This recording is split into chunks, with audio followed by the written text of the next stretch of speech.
That CPD Show. Welcome back to That CPD Show. My name is Chris, and today my guest is Amy Anderson. Amy is the managing director of the Unstuck Group. The Unstuck Group help pastors grow healthy churches by guiding them through experiences that align vision, strategy, team, and action. Amy served on the lead team of the Unstuck Group since 2016, including 8 years as the director of consulting. During this time, she served over 150 churches, helping them design ministry, staffing, multi-site strategies that help align and fuel their mission. Prior to joining the Unstuck team, Amy served as the executive director for weekend services at Eagle Brook Church in the Twin Cities, which I think I know where that is, helping the church to grow from one location of 3,000 to 6 locations with over 20,000 people gathering each weekend. And Amy's husband is also the lead pastor at Crossroads Church in Woodbury, Minnesota. Amy, yes, welcome to the podcast. It's great to have you on. Brilliant. Great to be here. It's great to have you on. And like I said, just before we hit record, I last met you in 2018, which is actually such a long time ago. But it's great. It seems like yesterday.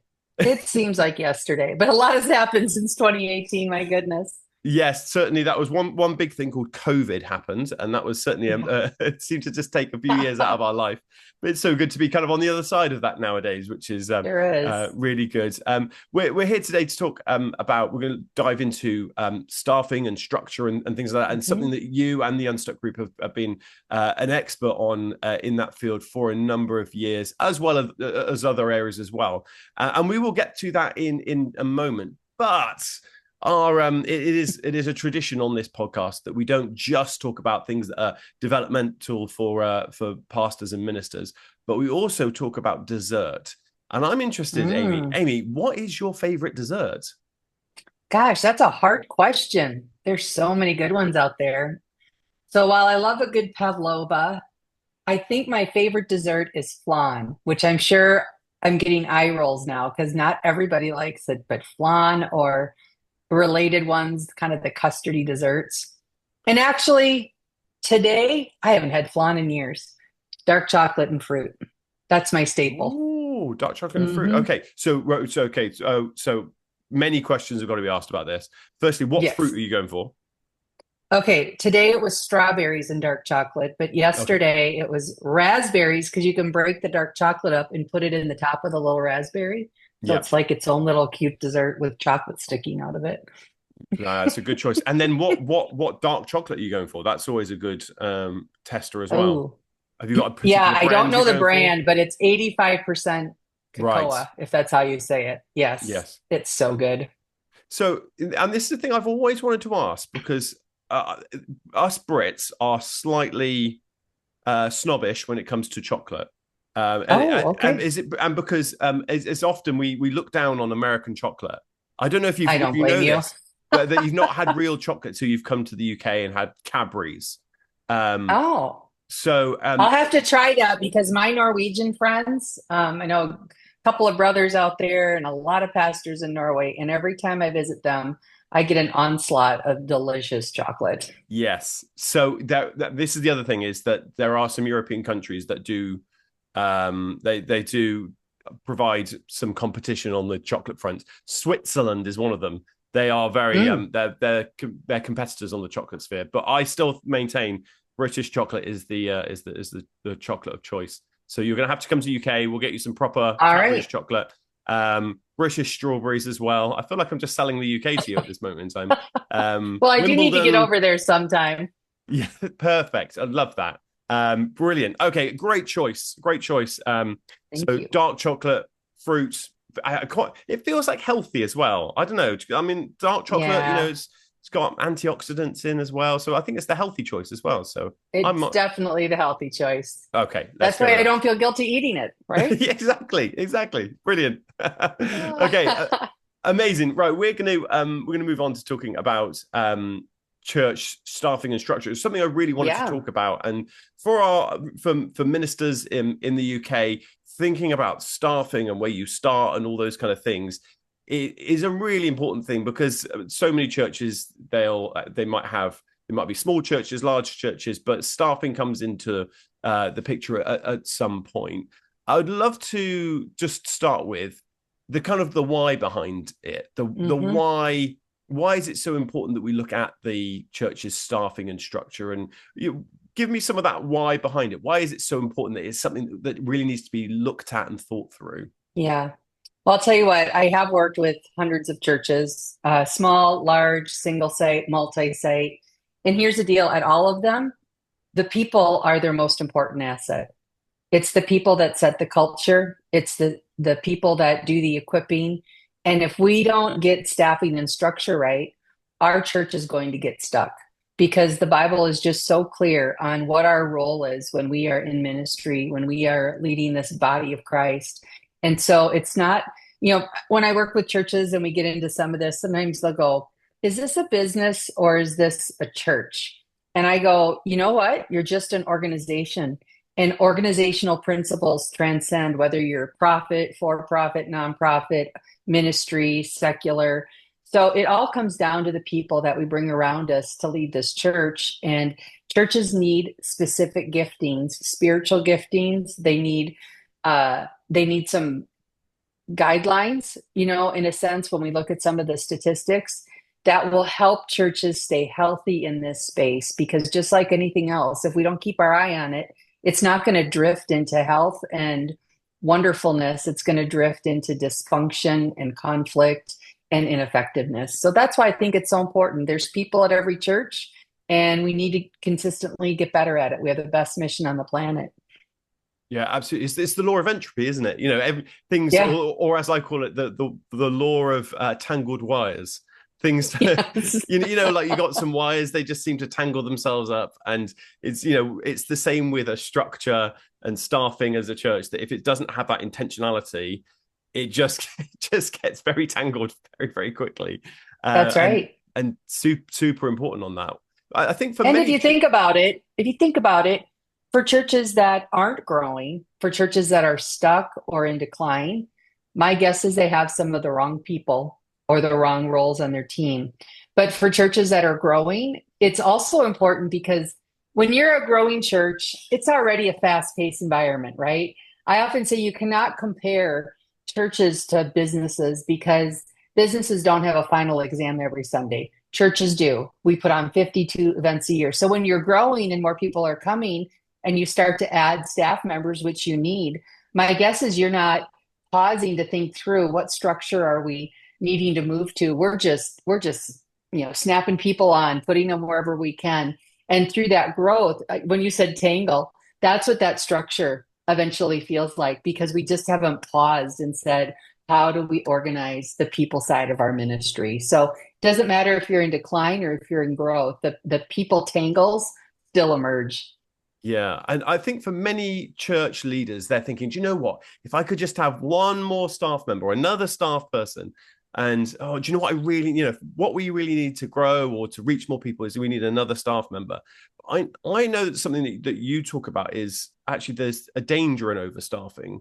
Yeah. Talk to me about that because I think maybe that's something for church leaders might be slightly shocking, or Hmm. maybe one of the things they go, hang on, aren't we supposed to staff for growth? So talk to me Hmm. about overstaffing. Sure. And I will say there are times, even when at Eagle Brook, where we had to staff a little bit ahead of growth because of the unique needs that we were facing. But that is typically not the overstaffed church that I see, that they're staffing for growth. It's kind of it's it's what happens is that they have people on their teams who are in multiplying equipping roles, like someone over discipleship, someone over their groups ministry, someone over the serving ministry. But what that person's really good at is like leading groups or serving at the church. And so they end up being busy doing the ministry instead of building out the body, the Ephesians 4 way of going, how do we how do we engage this body? Because the church is not meant to be run by a team of staff people. The staff people are supposed to engage the body. So this flywheel starts when we have doers on our team of overstaffing because they have limitations. Think of a care pastor for a minute, okay? So if you have a care pastor on your team and what they're really good at is caring for people and doing hospital visits and doing some triage when life falls apart, that's a finite leader. You can only do so many hospital visits in a week in the hours that you're given. But now think of the care pastor who is more of a director. And this care pastor is building a team of maybe 10, 10 coaches who then engage 10 doers each. Now we'll have 100 people in our care ministry. Guess what? We're taking care of our church. We're taking care of the people in our church. So that multiplying role is giving ministry away. The doer role is that finite, now I'm out of time and there's more work that needs to get done and I need to hire someone else. It's actually the most overstaffed churches that have the loudest cry for we need another staff member. So and in growing times, again, in the US, we see it when churches are in multi-site, early stages of multi-site. There's so many holes that just need to be plugged. They get on this run of just hiring part-time people to fill holes and to cover things. And then they end up with a staff that has a very low leadership gifting. Okay. Now, we heard for years through the Global Leadership Summit, everybody has a leadership gift, but they don't. So we all have to lead ourselves. Yes. So you can make the argument that everyone has to lead in some way. But we're looking, out of Exodus 18, we're looking for those leaders of 50s, hundreds, thousands, people with the lead. Not everyone on staff has to have it, but people who are in those really equipping ministry roles like discipleship, family ministries, we need to be seeding those types of leaders in that area. Otherwise, we are going to end up overstaffed. Yeah, great. I want to come back to the idea of the doers and hiring doers and these in a minute. But I know that there's you talk about this kind of you actually use ratios for we do for staffing. Talk to me about the ratios that you have and how you've come up with those numbers, because I find that really helpful because it's a really good gauge. But where do they come from, and how can churches use those ratios really well? Yeah, so what we have found, we've been collecting data on churches for almost 15 years, maybe it's even longer. I have to think back to when Tony started it. And so we've gathered data from churches long enough to go ahead and correlate what are the growing healthy churches, how are they doing these things versus stuck churches. And so our ratio for staff, healthy growing churches staff one full-time equivalent for every 75 people on average that attend their church. So if you take an average weekend attendance, that's kids, adults, students who show up on Sunday over the course of a year, and get that average, say it's 750 people on average you have at your church. Okay. It's a big church. You would divide that by 75 and you would be staffing your church with 10 full-time equivalents. And full-time equivalent just means if you've got someone who works 20 hours a week, that's a 0.5 FTE, full-time equivalent. So that's the benchmark. That's what we encourage churches to strive for. The average here right now with our Unstuck tribe is somewhere around 63-1. We're still kind of recovering from those COVID times. Many churches in the US did not let staff members go, but obviously attendance went down. And so as they've been rebuilding, they're trying to get back to that. But the most common reason that number is low, well, it's three reasons. One reason that number is, we're staffing at say 50-1, is that we have hired a team of doers, like I just talked about. So we have people doing ministry, they're finite, we have to hire more. The second reason is that we are over-programmed, meaning we are trying to run too many plays as a team.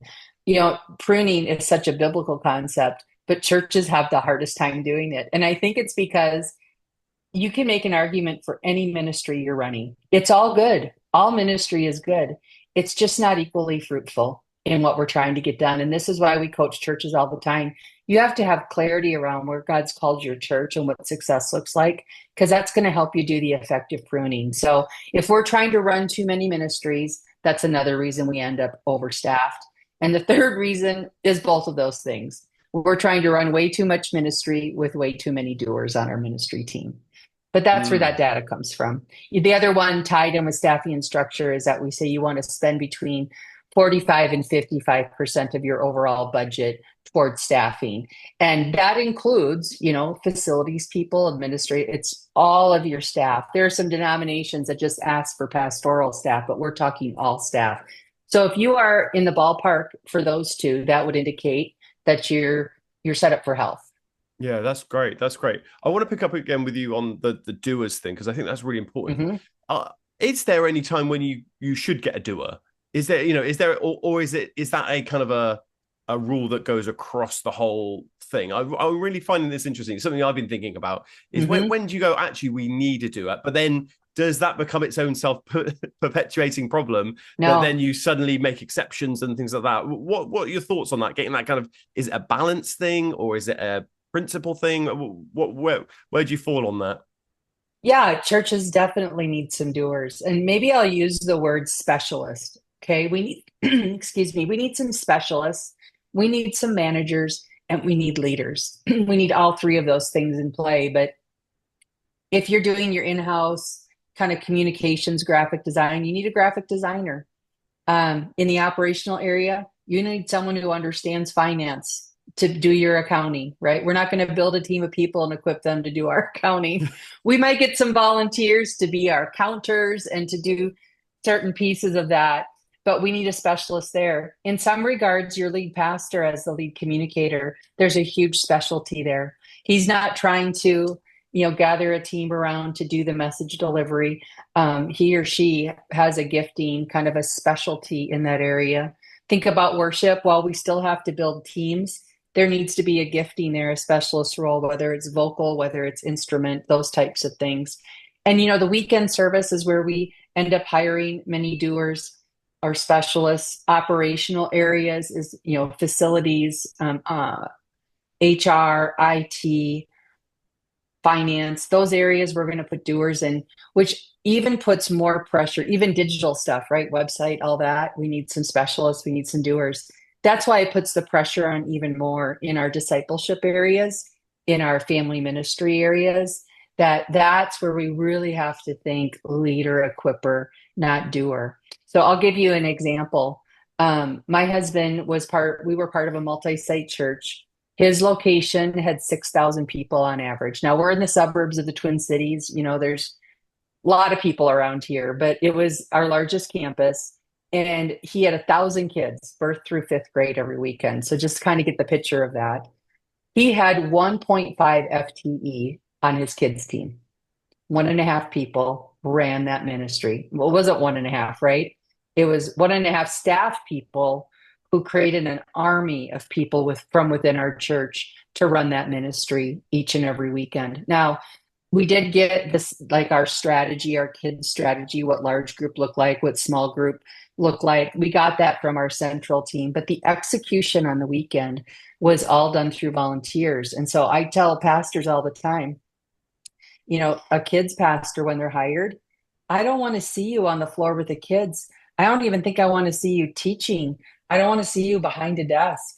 You are a people person. You are primarily a team builder. You should be freed up on the weekends to be meeting families, inviting people onto the team. And so that's an example. A kids pastor doer is going to want to control and do a lot of the things in the ministry. A multiplying, equipping one, they know that whatever their title is, they are primarily a team builder, and their job is to engage the body in ministry. And that's a completely different way of about thinking about that kind of role, isn't it? Because I think everyone thinks, let's hire a kids pastor. And actually, then you think about the doer and you think about someone that's going to maybe run it on the Sunday morning, and hopefully they get in to see a Sunday sermon at some point in their life. And and that kind of, but actually that perpetuates that thing where actually then you become more burdened down with staff. You need more doers to be able to get that happen. But actually, if we can get the staff member to think, okay, how can I equip? How can I raise up a team? Then, and you're right, then suddenly the best place for them is not in the kids ministry on a Sunday. It could be between there, but also in the foyer on a Sunday, talking to parents and talking to that's right. team Getting to members. know the families. Yeah. Potential team members. Absolutely. Yep. Yeah. So really, really interesting. That's brilliant. I'd love to pick up on admin stuff, because that's something I feel like it's a great chance for me just to be able to ask you loads of questions on this podcast. Sure. I'm thinking about admin stuff recently, and admin operational staff. When you because thinking about how much you need when you're creating a staffing, because I think everyone goes, right, what I really need is, now I need an assistant, or I need just someone just to do the admin at church.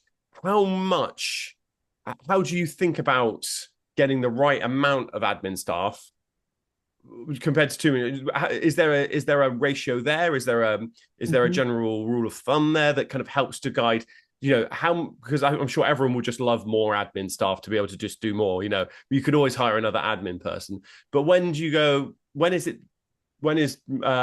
too much, or is it, or not enough? Mhm. How do we know and get the right level of admin cover in the staffing area? I think this is one of the most overstaffed areas in churches. There is still a mindset like for some churches, we hire a pastor, we hire him or her an assistant. And times have changed so much. We're not typing memos anymore. We don't have all those analog systems that take time. Technology has solved so much of this. And so right now, our latest Unstuck Church report, where we do a quarterly survey, and this last one was focused on staffing and structure. And I finally asked that question, Chris, because I'm wondering too. And we had an average of 13% of the staff team is administrative in churches right now, at least the churches associated with the Unstuck tribe. And I just think that's too high. I think we do need people like great coordinators who understand our database, because bad information in is bad information out. And that would probably considered administrative, but administrative to be support to pastors and directors. I just think we have to get more creative than that. One church I worked with, I thought they had an elegant solution, because we have a lot of people with administrative gifts in our churches. And again, let's get creative. How can we help them find places to serve? So maybe you've got one person who's really got that gift of administration. And instead of just making them an admin at your church, make them an office manager. And because they're there every day. And then what if they are the ones who are networking with the pastors and saying, what kind of support do you need this week? And that office manager builds an administrative team, like your Monday team, your Tuesday team, Wednesday, Thursday, Friday, and provides direction to these volunteers who are coming in. Here's I think a example people will relate with. Back in the day when people handed out programs or bulletins every week, they built a volunteer team, didn't they? To come in on whatever day of the week and stuff the bulletins so that they could get passed out on the weekend. Well, it's the same concept. Just build it for the administrative needs that need to happen. Or, I don't know. I think about my own life. I'm like, if I were a church, I'd probably find someone in my church who does like travel or whatever, and I'd delegate and ask them if they would help me and organize my travel for me when I go on the road. Just creative ways to find people that can volunteer. Now, there are exceptions. I think a senior pastor, executive pastor, I think they can often share an executive assistant because they need their calendars guarded. They need their access guarded. A lead pastor needs to be able to put in the time they have to for message prep, for vision work, for, meeting with their senior leadership team. And they can't be going through all of their email and all of these requests. They need someone to help. So there are definitely some needs. I just think we have to stop defaulting and using up our staff dollars for people who truly are doers. And I just wonder if there's better solutions out there.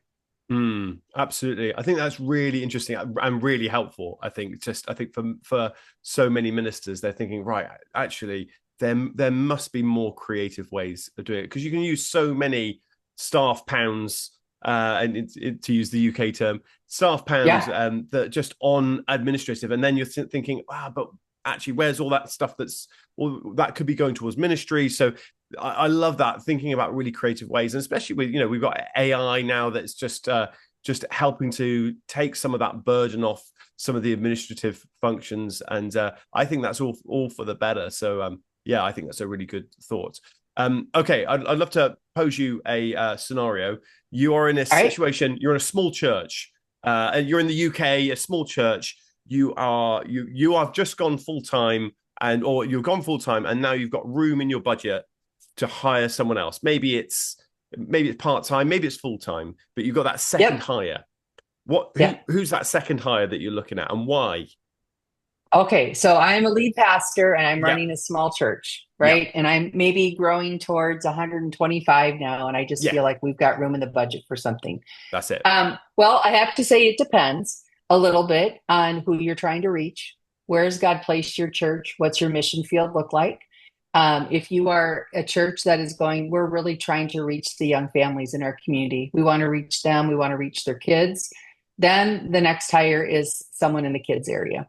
It's a kids pastor because students can come to big church, but kids are going to need a different environment for them to really truly learn about Jesus. So that would be important. My guess is up to this point, the reason I said that is I guess up to this point, you've figured out how to do some worship. But worship is in that top three as well, worship production. So lead pastor, worship production, and kids. But if you can outsource when you're smaller on the worship side, then I would say your true first staff hire would be someone in the kids space.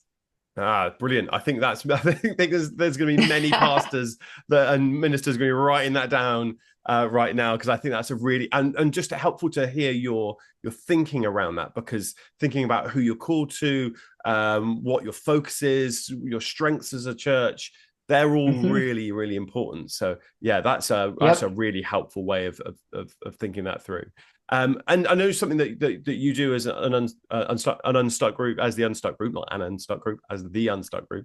I hope we're unstuck. Yeah, absolutely. As the Unstuck Group, multi-site's a big area of help churches in the US, and I know in the UK you've helped churches as well, and many churches now in the UK, multi-site is becoming more and more of a thing that's happening. Many of our new communities, congregations that are being birthed are coming out from a multi-site setting. And you've got some staffing recommendations around that as well. And I think for many people, especially if they're going into a multi-site setting and thinking about staffing and structure in multi-sites, there's this big word called central starts to come up. You have to have a central team, and you've got location teams or campus teams or whatever you want to call it. How do you figure that out? Because I think for many church leaders, they're going, how on earth do we do this properly? And I know that you suggest a bit of a split between staffing in a campus to staffing in a sort of a central ministry function that kind of resources the other one. So talk to me a bit about multi-site staffing and structure. Yeah. So the interesting thing with multi-site is if you're just starting to go multi-site, don't take your cues from a church like Life Church that has 39 locations. They're in a completely different stage of multi-site. And so kind of like raising a baby, luckily they start small and you get time to watch them grow and get better at what you're doing. So I often tell multi-site churches, let's make sure we act our age as we go into multi-site. So even that term central, I think we overweigh those words. Here's the deal, multi-site church, you're going multi-site because you've got some momentum. Your church is growing, and it's a strategy for growth. And by the way, it's not a growth strategy; it's an evangelism strategy, right? But growth typically comes. In fact, you want to be a growing church before you go multi-site. Growth should precede a launch. But you're going because you have to. We're out of room. We're out of services. We need to make room. So the concept is we're going to bring our church to a new community. And so when we bring our church to this new community, we want to replicate who we are. And so as we think about staffing plans, really what's happening at that original location, if I can use some marketing terms, that's our brand. Okay. This is our brand. And there are people who have designed our brand strategies, how we do the weekend, how we do our discipleship path, how we do kids ministries, how we do student ministries. So instead of the word central, sometimes I just like to use the word strategists. Who are the strategists that are defining how we're doing ministry? So when we launch a new campus with staffing and structure, most important hire is the campus pastor, because we need a second chair leader we've got a list of requirements, but who wants to take that church's mission and vision into a new community and not go start his own thing. If you want to go start your own thing, if you want to have a lot of decision rights around how you're going to do ministry, go plant a church. Don't be a campus pastor at a multi-site, because that campus pastor is going to take those brand strategies that the strategist created at the original campus, and he's going to implement that through his or her team and bringing that to the community. So that's an important part about it. Now, in the first stages of multi-site, many people have dual roles. So this person, maybe we're launching with 100 people into a new community. Well, he's probably going to be the campus pastor, but he's probably also still going to have some type of central role on the discipleship team. In fact, maybe when it was the original location, he was the group's pastor. And they're like, Joe, he's going to be a great campus pastor. So, Joe, we want you to spend 50% of your time being the campus pastor over here in York. And we still want 50% of your time as being the lead strategist for what our group strategy is that will be executed at both campuses. So lots of dual roles in the early stages of multi-site. You also enter a matrix then. So you have to figure out at that stage, well, then who does everybody report to? And we're big fans of campus teams reporting to the campus pastor. Now, there's some kind of central functions like HR, IT, facilities that we would say keep that centralized. Don't hire people who report directly to the campus pastor for those roles. And then even the weekend, a lot of it depends on where the locations are. But if they're proximate, same thing. Sometimes it's good to keep your worship ministry team centralized, keep some creative, keep them all working together. But the ministry team that's being formed at that campus should report to the campus pastor and then dot line back over to their counterparts.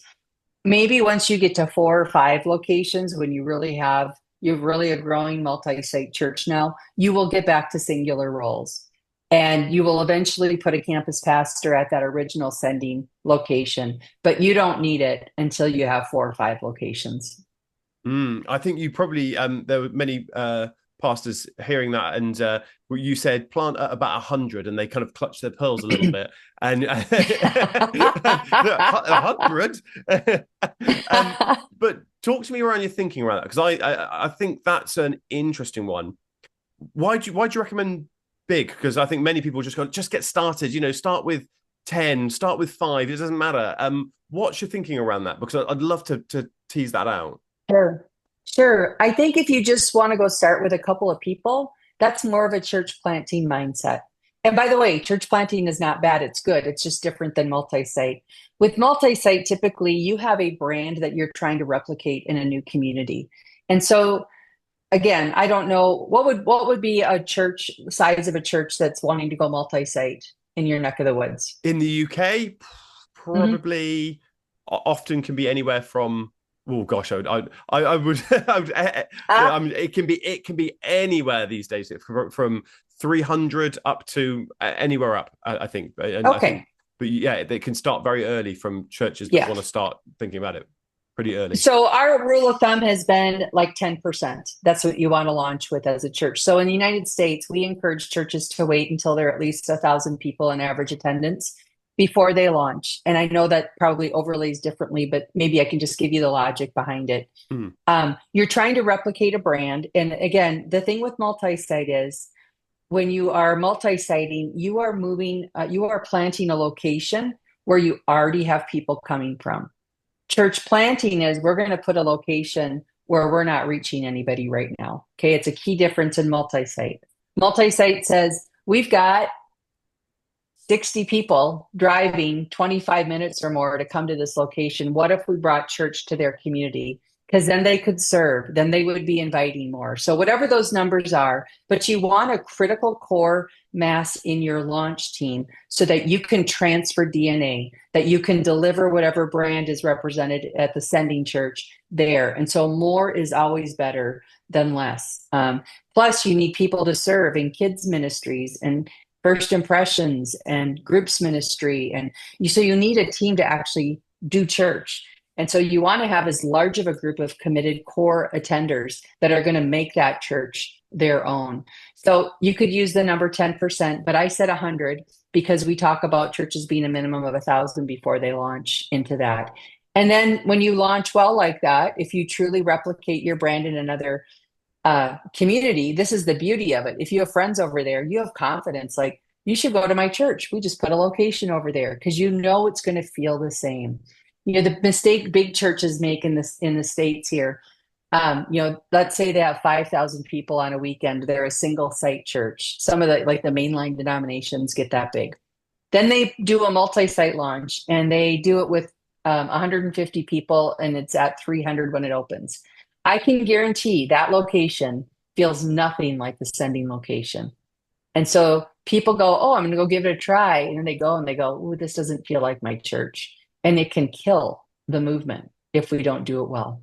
So that's why large. I often relate it to a baby. A larger baby eats better, sleeps better, cries less, True. You'd hope and so, at starts to least. Anyway, grow. you're up less in the night. I think that's the other part of Up it. Yeah, less in the night. That's right. absolutely. Yeah, definitely. I think that's really fascinating hearing your thoughts around that and your the kind of the thinking, the logic around that. I think it completely makes sense. And I always think about it as there's that kind of I don't know if you've heard of is it Les McEwen talks about the early struggle. So he talks about the when businesses start as a sort of a business life cycle. Uh-huh. Talks about how businesses they have to overcome that early struggle when they're not sure whether they're even going to sort of survive Hmm. and make money. But you put that in the Yep. church circle, it's is anyone going to show up this weekend? Yeah, And you want to for sure. overcome that as early as possible, because that's a difficult place to be in, and can be great in like you said in a church planting environment. That's the sort of pioneering new, but in multi-site Hmm. it's quite different. And so that's the two different strategies, but two good ways of doing things, and they're both good, but they're both different. And I think that what I like about what you talk about Yeah. is those And they're differences. both they're both good, but you have to understand the differences. I'm a gardener, so I love this time of year in Minnesota. But we do a lot of, we separate our plants, right? And so it's kind of like if I want to grow, let me think, what's a good plant I can say? I don't know. I can't think of one. But if this plant that I have, if I want to grow it, I can either divide this one, take a little bit off the big one, repot it, let it start to grow. That's kind of multi-siting. Uh, Church planting is I'm going to plant this seed and we're gonna watch it grow. It's just a different way. We have churches here in the States who actually want to plant a church, but they use some of the multi-site strategies for the first 3 years to get them to set them up better for success. They know it's going to be an autonomous church, but they are going to use some of the equipping things to get that organization, get that church started. That's great. I wonder that I think there's probably going to be a number of ministers listening to this and thinking, "Oh my goodness me, we're way off best practice." Not just in terms of maybe it's not multi-site, but maybe they're thinking, "Gosh, we're way overstaffed," or "We've got so many Hmm. doers rather than leaders." What can churches start to do to maybe just take a next step on starting to write that? Oh my. Oh, I put two thumbs up. That's going to remain in the video, apparently. So There we there we go. are. We'll leave that on. That's for the YouTube watchers. My camera just gave fireworks behind me for some reason. We'll Fireworks. That's keep right. going though. That's fine. Yeah. So for churches where church pastors, church leaders, church ministers are thinking, well, gosh, we're way off track. Maybe what's a good first step that they can start to do to start getting back maybe on track so that they have a bit of a better staffing and structure about how they do their church. Yeah. Well, first off, I think it's if they're feeling that way, I think the first thing is actually just to take a step back and do some assessment on their ministry. Look at those numbers, look at those ratios. Facts are our friends. Every once in a while, as a church, again with 52 events a year, it's hard, but we have to pause and just do an assessment every once in a while. We have to assess where are we healthy, where are we stuck, what kind of things are we confused about right now, what things might be missing. But just to kind of get a picture of your health. When we do this with churches, we have them take the vital signs assessment. We have them take the Unstuck Church assessment to get some objective pieces in there. And then we just have some conversations, with team members around perspectives right now. And then it really does get into, we call it the strategic alignment pyramid. But the directional level of the pyramid starts with the question, where's God leading our church over the next 3 to 5 years? What are the bold moves that maybe God wants to do through our church? And then we move into organizational goals. We call them mission goals. But on both the reach side of our ministry, because right, we want to reach new people. And then on the discipleship side, we want them to look more like Jesus. What do we think God's going to do through our church the next 12 months? Let's put down some targets. Are we going to grow by 10%? That's on the reach side. How many people think we'll baptize or whatever that is for your denomination, but just new people crossing the line of the faith? So there's metrics those ways.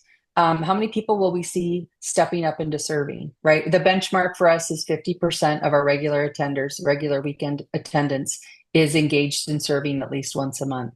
How many people are going to get connected to our group's ministry? In other words, we want to ask the Lord first, like what is God going to do through our church? And then the next step is to evaluate your strategies. So how is it going? For example, we just worked with a great church. Well, we worked with them years ago, but they just shared a story with us. They were seeing just a lot of decline when it came to taking those bigger next steps, like serving, getting in a group, getting baptized. And they just are indeed their strategy for the first steps that they want people to take beyond the weekend service.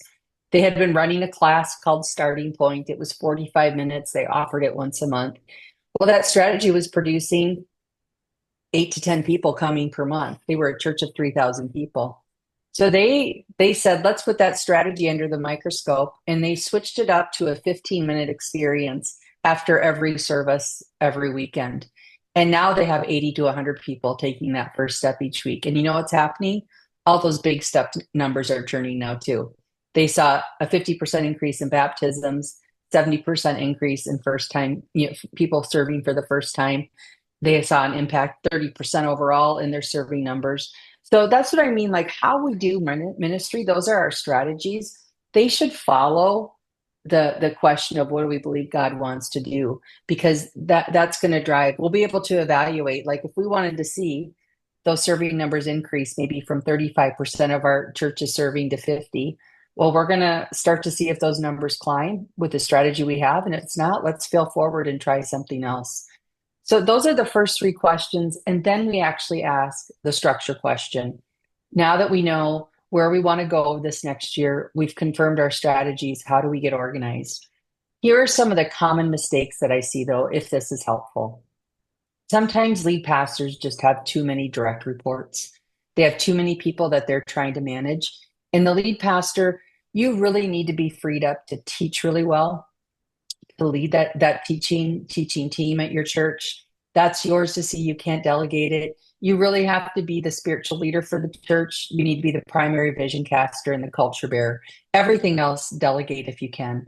And so I know you might have some people to manage, but if you have more than 3 or 4, you probably have too many people. So how do you get some of those equipping leaders into your team? And if you don't have them, it's really common. Okay.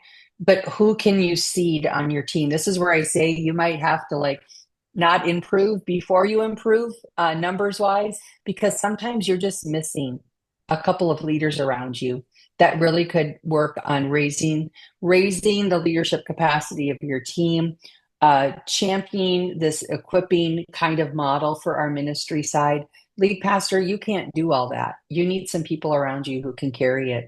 And so if you find yourself overstaffed, if you find maybe we are overprogrammed, have those assessment conversations and then look around you. Do you have, the people who can hold your arms up? Do you have good managers on your team? Our church went through this. We grew fast.